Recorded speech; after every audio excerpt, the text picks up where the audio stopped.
Okay, so this thing is called a Vectrex. This thing is honestly one of the strangest retro consoles I've ever seen. There's so many cool features about it. I'm gonna get into it in a second, just stay with me.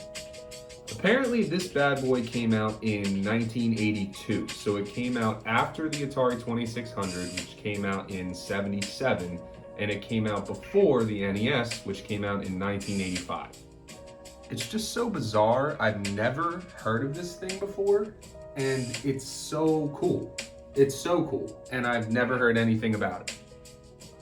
The first thing that surprised me about this thing is actually where you insert the game. It isn't really where you'd expect them to be inserted. The games look like this, kind of short and stubby, and they actually go into the side of the console slash TV slash, I don't know. As you can see, it has the monitor built in. I think it might have been advertised as a portable game console because all you gotta do is unplug it and it has a handle in the back and you take it on the go. I think the weirdest thing about this though is actually where the controller is. I had a hard time trying to find where it was, but it's hidden in plain sight.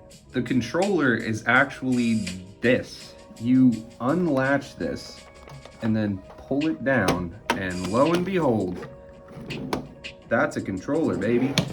And even weirder, when you take the controller out, that's where you find the on and off switch, the reset button, and the second controller port. The on and off switch is actually a knob that you twist, and that's what turns the system on. It gets even better though. Instead of using pixels, which is how Atari games were made, NES games, that's how most retro games were made back in the day, using pixels. This thing uses light, so it looks completely different.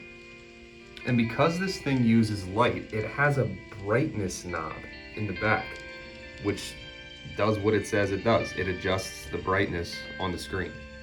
I'm gonna show you how this thing looks and plays, but first I'm gonna turn the lights out actually because it looks 10 times cooler with the lights off. Okay, lights are out. I just have my flashlight going here so I can see what I'm actually doing. So let's fire this baby up. Dude, look at that.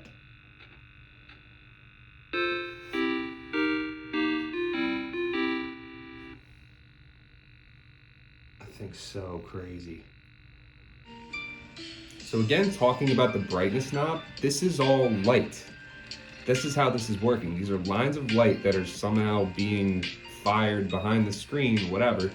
But when I adjust the brightness knob down, it gets dimmer. But then if you adjust it all the way up, look at that.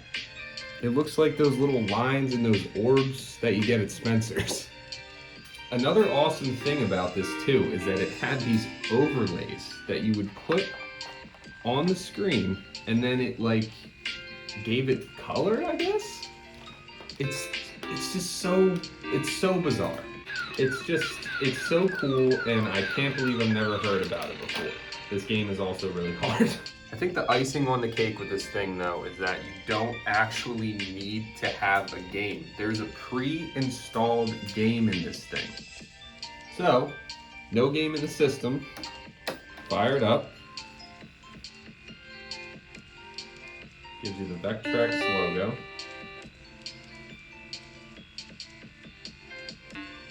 Mindstorm. It gives you a game called Mindstorm. Don't even need a game with this thing. Just fire it up, you already have a game installed. And look at that, it's like, it's almost 3D. This came out in 1983, before the NES. And it has like almost 3D-like graphics. This thing is so cool. If you know anything about this, guys, let me know.